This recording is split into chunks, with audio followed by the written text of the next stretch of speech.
92.5 XTU. So welcome, everybody. Thanks for coming here. We saw you earlier this morning. you. Making the rounds. Thank you for having us. Right? I'm the only one clapping. Hey, welcome, everybody. Hey! So, how to train Oh, come on already? You said that the other day, right? 15 seconds in. It That's happened why at the we Macy's record. Day Parade, too. How to drain your dragon. What was that happened at the Macy's Day Parade? Yeah, on one of the stations that was covering it. Oh. It's a common slip. Yeah. Well, when you came up with the name, was that something you thought, hey, this would be pretty clever? I cannot lay claim to that to that name. That was written by Cressida Cowell, who wrote the book series, British author. We'll blame him. He's British. Her. Right? She. That's what I meant. She. Right, too. Wow, this is going great. Welcome to XTU. And again, this is why we record. Welcome to Philadelphia, you Thank guys. you. So fantastic. Thank So you. when did you get into like animated erotica? How did you? That's not it either. Well, it started when I was about 4. Interesting. Okay, I don't know why I have these notes then. Oh, that's a different interview. What do you? Sorry, that's a different one. First of all, America, welcome. It was great to meet you, and I was a big fan of Ugly Betty when that was on. Thank you. And Jay, I'm like, when I saw you this morning on TV, I'm like, I know that guy's face from somewhere, and then I look, and you're in a ton of movies. I like along to think the way. so, yeah. So business is real good. And Dean, you're the one that put it all together. I am. I wrote and directed it. Tell us about it. Like the second one here now. The first one's out, and there's a TV show also, correct? There is, yeah. There is. Featuring the both of us. And you guys are both in there. Yeah. How did that all come about? Like, how did you guys get picked up for the first movie, and this one? I mean, for me, it was just I was in Hawaii shooting a movie called Tropic Thunder, and they asked me if I had any interest in reading for this cartoon. And I said, that sounds like a terrific thing to do with my Sunday, and here we are 7 years later. Yeah, I was approached too. I think that Dean came in sort of a little bit into the first film as to replace the director that was there before. But I was just approached because they'd heard my voice and thought it was, captured the essence of this character. So Dean didn't really have a choice in the matter. He sort of got stuck with us. He's stuck with you guys. That's great. So what's it like when you guys are doing it and you're doing your voice parts? Are you together or no? Is it just you come in and America hears all your lines? We got to do it once together on this one. For the most part, it's in isolation. But yeah, we got to do one scene together this time. How different is that from regular acting for you? Is it weird not having someone play off you or react? Yeah, I mean, I personally like it. Maybe it's just because I'm super lazy and I hate people, but I don't have to wear makeup. I can wear pajamas. It only takes 90 minutes. It suits me much more. It feels much more natural for me personally. So it's 90 minutes and you're done with the movie? No, it's 90 minutes every 2 months over the course of 3 years. Okay. Yeah. Oh, wow. Yeah. Wow. Yeah, it changes. It evolves as we go. So Okay. every time I have to write a new scene, then we'll call up the actors and get them in a booth. For Jay, he doesn't even have to leave Montreal. He can just do it over ISDN, and that's how we record him. Fancy. So then are you able to see Jay while he's doing it? Yep. Sometimes, yeah. They have a little Skype set up. Yeah. Because so often when you're watching an animated film, the characters look like their voices, right? So you can kind of see the same, facial expressions and that sort of thing. So I wondered if that. They always videotape us. Yeah. I mean, I have crippling narcissism, so I'd see myself in it regardless. But he claims they do videotape us always. Yeah. I don't look a whole heck of a lot like my character, but I do recognize the facial expressions every now and then. Yeah. I can tell they stole that from me. So did they do the outtakes at the end? Will they run that when the movie is doing the credits?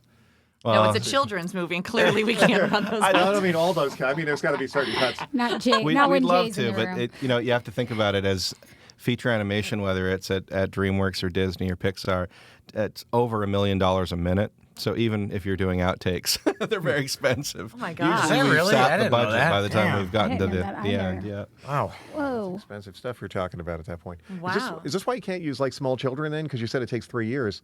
Their voice would change. Is that why small children don't play the parts? Well, on Lilo and Stitch, for example, which I co-wrote and directed, we brought in DeVay Chase, who was a little girl at the time, and her voice started to change toward the end, but You just I can't. think, yeah, we just have We're to, helium. as long as you record them within a window, if you're going to do a sequel, you better be prepared for recasting if you want to keep them the same age. Crazy.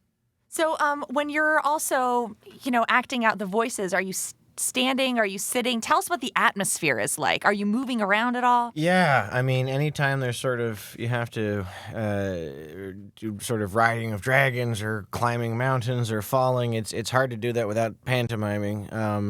You know, in a booth the size of a pantry, there's nothing that looks cool about that.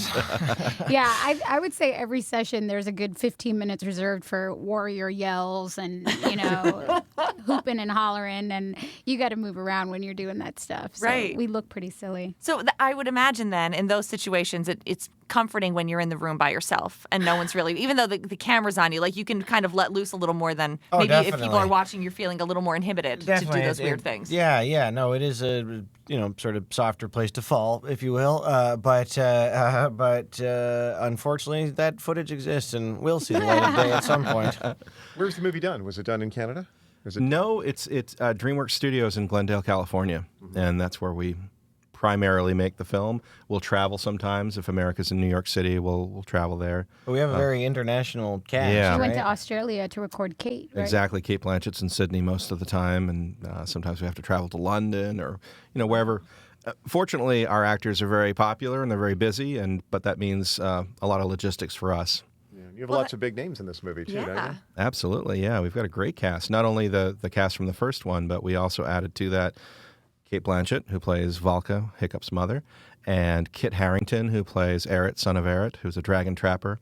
And then the guy that he works for, our big bad villain, is Drago Bloodfist, and he's played by Jaimin Hunzu.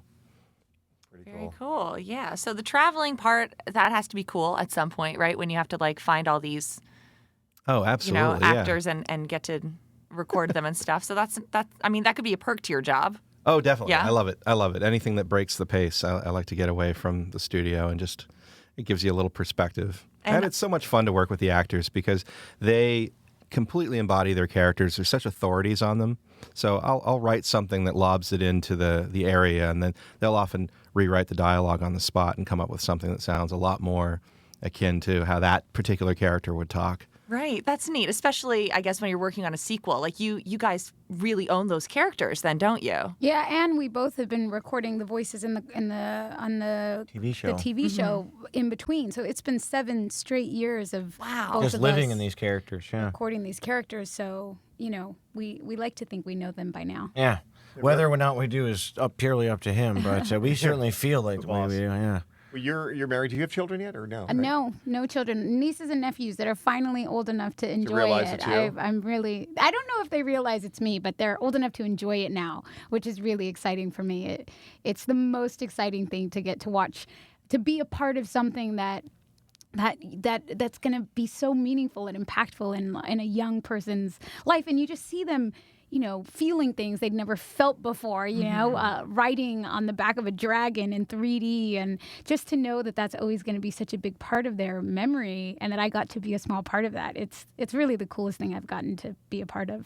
We talked to some actors that have been in like the animated type movies, and when they get talking, they're talking about how when they go to the the sneak preview or something, some of them won't go because they don't want to see reaction. And then other ones go because they want to see the scenes they're in to see what the reaction is. Have you done that? Well, I want to go because I'm a fan of the movie. Yeah. I was dying to see it all come together. The first film, was a course of 4 years. We were making the first film, and I really had no idea what was happening on the other side of that sound booth. And to get to see the film come together, it's like opening a gift. And I was swept away into the world just as much as the 4-year-old sitting next to me. So it was wonderful. That's so cool. Already, this movie is getting amazing reviews. Like, people are, better than Frozen, and I mean that's crazy. So, I mean, does that make you feel a lot? Like, are you really under a lot of pressure because of that, or are you like, oh, awesome, well, it's done, and hopefully that's true? I think he has to be humble. I am allowed to say that, no, of course it is. It is better than Frozen and all those movies. It's an amazing movie. People deserve to see it and love it.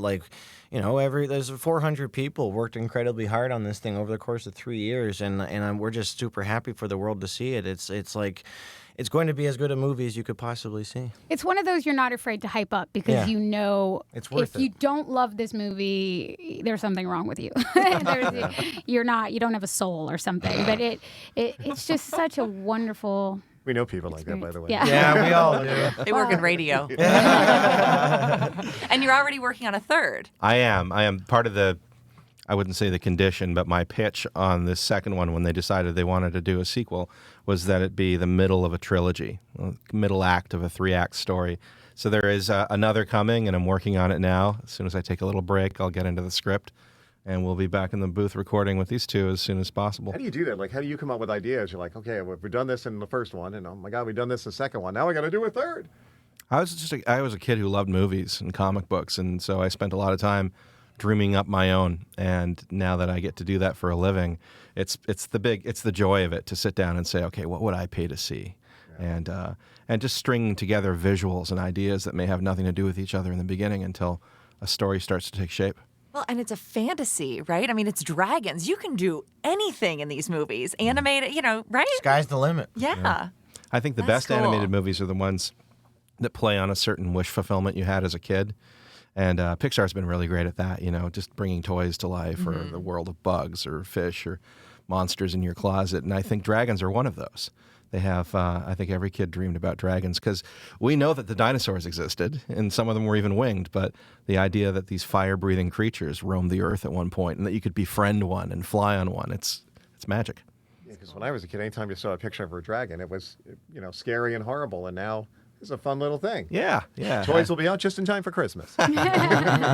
Well, the movie is How to Train Your Dragon 2, and it's opening Friday the 13th. Absolutely. Hopefully it's not a jinx. That'll be great. Congratulations, guys. Thank Thanks you for very coming much. in. Thanks for Thank having you. us. Thanks.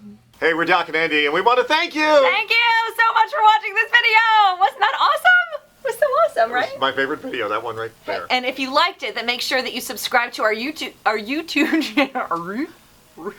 YouTube. Yeah. Subscribe to YouTube. By the way, you can do it right down. That doesn't look right, but you can do it right down there. Yeah. Click that link and then check out more videos.